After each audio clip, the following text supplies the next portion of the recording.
Hey guys, welcome back to Jay's Fit Down Football Podcast. I'm your host, Jay and Gabe. Welcome back to the show.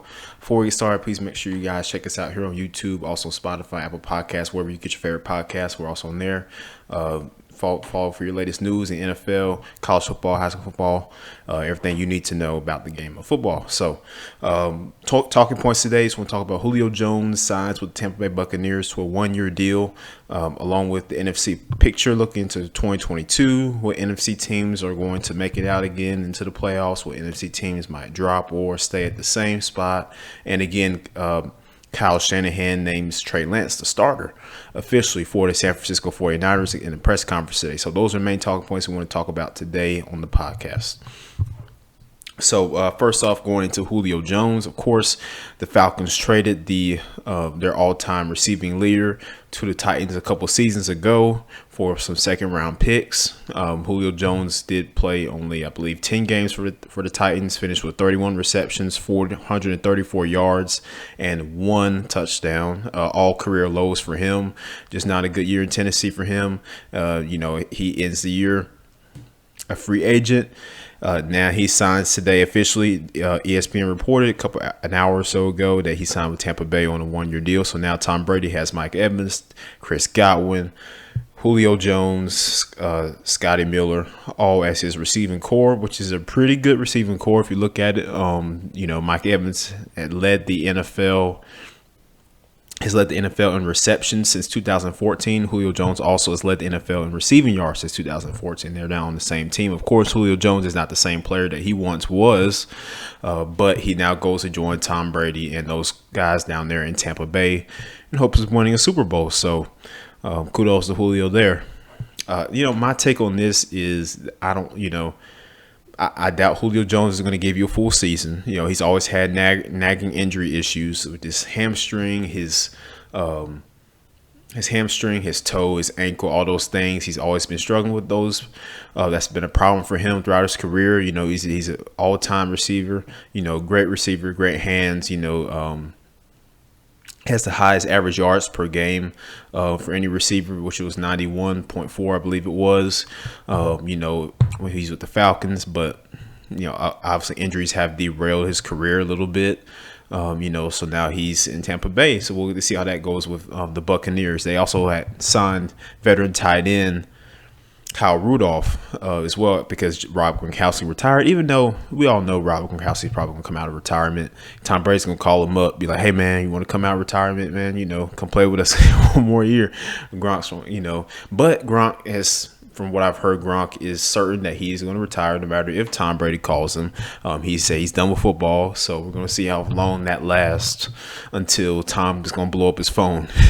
But I'm going to open up the comment lines for you guys to drop your opinions on this. What do you guys think about Julio Jones? Do you think this is going to be a help to Tampa Bay's receiving core? Is he going to make an impact, or is he not? It's just going to be just another measly signing. It's just So let you guys comment in the section right there in the comments.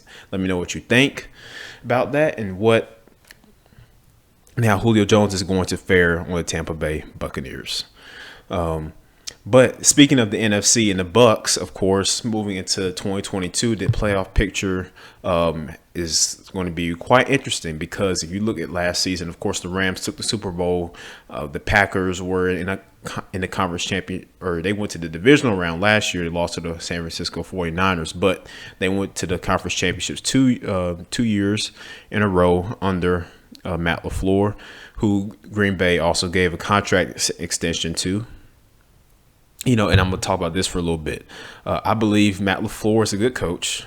He's obviously was here in Atlanta for a while coaching the quarterbacks. It stems from that Shanahan type of tree. The LaFleurs and the Shanahans, they've worked together for quite some time. They stem from that. And, of course, Matt LaFleur, I believe he's a good coach. I believe that some of his play calls weren't that good, the last couple of seasons, of course, and but the Packers have, other than Devontae Adams, did not have much of a receiving core, and the offensive line, they had some injuries there, so the offense was not as productive as it could have been, as it should have been, and they lacked a solid running game as well, other than Aaron Jones, who was in and out the lineup with injuries. So that's another thing that the Packers struggle with. But I believe that going into Going into year 4 with Matt LaFleur and the Packers, of course, Aaron Rodgers. It will be interesting to see how they fare offensively, especially now that they traded Devontae Adams to the Raiders. So, you look at their number one receiver, possibly, you say, is the rookie Christian Watson out of North Dakota State, who was a great receiver by all means. I just don't think he's ready to take jump straight into the fire and be a number one receiver right now. But the Packers don't have much of a choice because they're in that situation where, well, you traded your star receiver, so now you got Aaron Rodgers, a Hall of Fame Super Bowl winning quarterback. His prime is dwindling. This might be his last year of his prime, or he might have another year left in him. But other than that, he's reaching the end of his prime, and you don't have a potent enough offense to compete right now, get past the divisional round or make it into a conference championship round.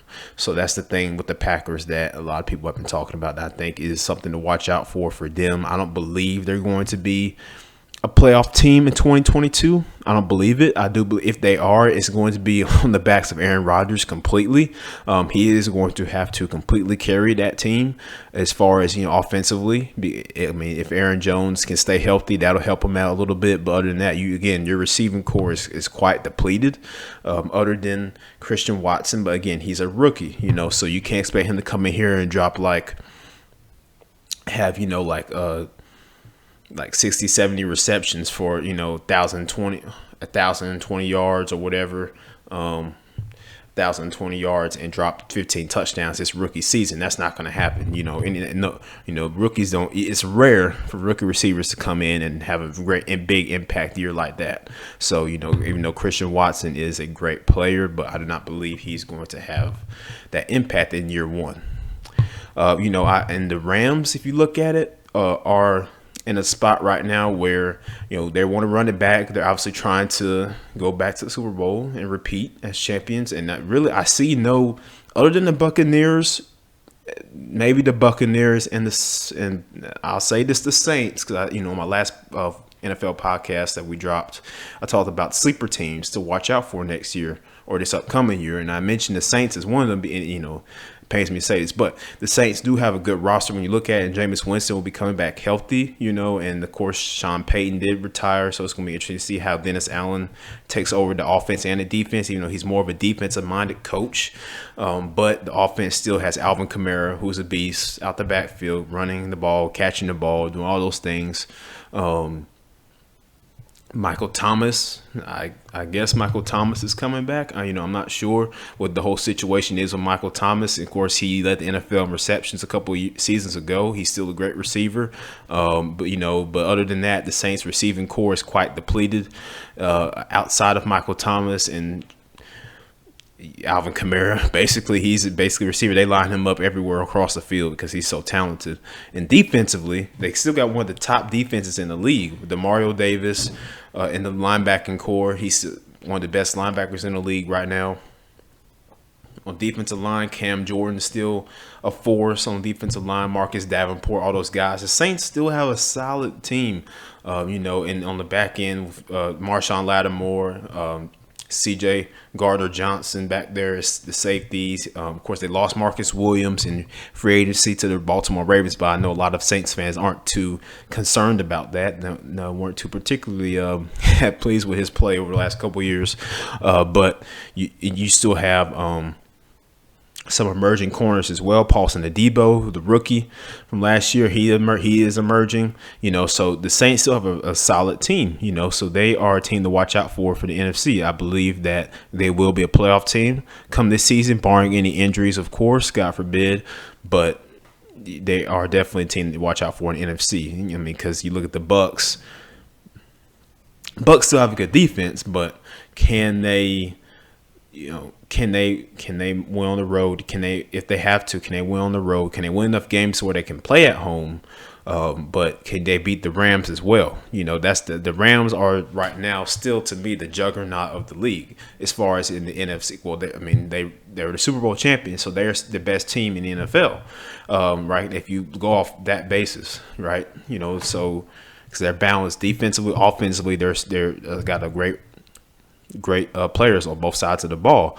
On both sides of the ball, 11 guys who are all capable, of making plays. I mean, Matthew Stafford's still a good quarterback. He's going to do what you ask him to do. He's not glamorous by any means, but he's going to do what you need him to do. Cam Akers is going to be back and healthy for next year at the running back position. So that's something to watch out for. They did lose Sony Michel in free agency to the Miami Dolphins, but, that running back core is still solid with Cam Akers and another guy, I've got Darrell Henderson as well in the backfield. Those two are a solid 1-2 punch. And now be able to take pressure off Matthew Stafford, and of course, with Cooper Kupp and Allen Robinson now, who they traded for from the Bears. Allen Robinson, you add him to this mix. This is a guy who's a 1,000-yard receiver with Chicago and Jacksonville. So you add him in there to complement Cooper Kupp and Van Jefferson. Now you got a really solid receiving core with the Rams, and their offense is so potent, and they can attack, and they're so, creative with Sean McVay leading that offense. I still don't think there's anybody that can beat the Rams out the NFC. I really don't. Y'all can let me know what you think in the comments, but just drop me your thoughts. Do you think that the Rams can repeat? Can they come out the NFC again and represent in the Super Bowl? Or are there any NFC teams that, other than the ones that appeared in the playoffs last year, jump out and make a surprise run, maybe upset the Rams? I don't believe so. The only logical explanation really could be, or the only logical team out it could be the Buccaneers, the Saints, or the Green Bay Packers, which are kind of in the middle of the water here. We don't know what's going on with the Packers. Like I said, their defense is really good. They got a good defense right back in. Jair Alexander is a great corner. Eric Stokes from Georgia, he's coming up. He's going to be one of their starting corners next year. But the offense is still struggling. They are going to struggle with, of course, when you lose a guy like Devontae Adams, who I believe is the best receiver in the league, you are going to struggle offensively. Aaron Rodgers can't do everything. He's going to do his best, so that's just something to watch out for with the Packers. And the Cardinals, I thought they could be one of those teams that could be, after they brought in Cliff Kingsbury a couple years ago, and I thought they could be a playoff team, at least a consistent playoff team. They'll make the divisional round, wild card, divisional round, maybe the conference championship. We thought that last year. They went 7-0 the first 7 games of the season, and then they just completely derailed after that.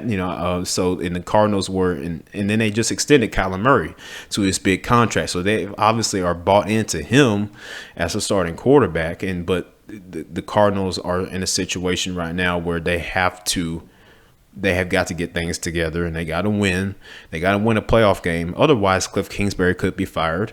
Kyler Murray could be traded. Who knows? Even though they just signed him to this contract. But again, it's the NFL. It's unpredictable. So you never know. Nobody is safe, right? So that's just something to look out for. And speaking of, the NFC, we move on to Kyle Shanahan in the San Francisco 49ers. They just this news just broke today that Kyle Shanahan named Trey Lance the official starter at quarterback in San Francisco. So that means Jimmy Garoppolo is out the picture as far as we know. Now we don't know where they're going to trade him to, or they're going to keep him as a backup, or, what we don't know what the deal is with there. The word around is that Jimmy Garoppolo has really expressed interest in moving on elsewhere, so as well as the team, so they're on the same page right there. Like they both sides think parting ways is what's best. So it would be really intriguing to watch out for how the 49ers are going to move with this. Are they going to, where can Jimmy Garoppolo land? Some possible ideas could be, now I know this isn't going to happen. The Falcons got named as one of those teams, but a couple other teams got mentioned as well. And Jimmy G, he is a solid quarterback. He's a guy that if you start him, like, again, just like I mentioned with Matthew Stafford, well, even though Matthew Stafford's a Super Bowl winning quarterback, so is Jimmy Garoppolo, right? But Matthew Stafford is on a level where he is better than Jimmy G, but Jimmy G is not that far behind. Jimmy Garoppolo is he's a pocket passer. He his arm isn't that huge and he's not that accurate, but he still can make the throws you need him to make for the most part. He can lead your offense. He's a veteran. He's a professional in the locker room. Those are the type of guys that you need on your team. Like everybody looks at quarterbacks and players in general with their talent and everything like that. It's all talent oriented, but really we look in the NFL, in the NBA, MLB, all the major sports leagues, and even in college, you have to have guys that are going to be mature and locker room leaders. Those are the guys that you want in your locker room. Even if they're not that talented, you still want those guys on your team because of their energy, their positive energy, and how they lead, their leadership skills, and experience. Those are the guys, and the positive morale, because it'll increase the overall well-being of the team when you have guys like that in your locker room. So adding a guy like Jimmy Garoppolo to your locker room for some of those teams out there in NFL who could trade for him, that you're getting a pro's pro. You're getting a professional who's going to come in. He's going to come to work. He's going to do what you ask him to do. He's going to make the throws you ask him to make. He's going to complete those passes. He's mobile. He can run a little bit. The only thing with Jimmy Garoppolo is his injury problem. He's prone to get hurt, but I believe that if he goes to another team, he'll be fine. I do believe that. Jimmy Garoppolo is a quarterback. You look at the 49ers have been to the playoffs like the last 2 years, to last 2 or 3 years, and the conference championship 2 of those years. So seeing that, you're like, okay, yeah, the defense is good and they've got Deebo Samuel out there, but you also need a quarterback. You can put it this way: you cannot put Josh Rosen on the San Francisco 49ers and expect them to go to the conference championship with him as their starting quarterback, or Nathan Peterman, or Blake Bortles or somebody like that. No, you got to have a quarterback, of course, that is going to be able to make plays, but also, have the calm and the poised mindset, and those leadership skills that I mentioned, that's going to be able to come in, lead the offense, get everybody lined up, and get the plays out, and get into offensive rhythm, make those passes that you need to make. So now Trey Lance has been named the starter. So y'all let me know what you think. Do you think Trey Lance is going to be? What's the limelight going to be like for him? Is he going to flourish in year 2? Being the starter, is this going to be a big year for him under Kyle Shanahan and those guys in San Fran? Because you're talking about a quarterback that is dual threat. He can run and he can pass.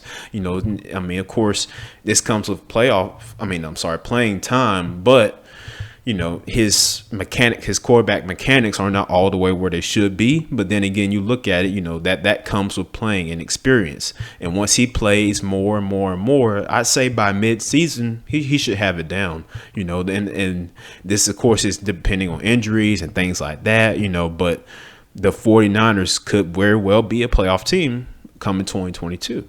Again, it just falls down to, can the defense continue to be formidable like they were? Can that pass rush stay good with Nick Bosa and those guys up front on that defensive line? Can the back end hold up? Because they did struggle in the secondary some last year. And Richard Sherman is obviously not there anymore, so you lose his corners. So your cornerback room is a little inexperienced. So those are some things to look out for next season.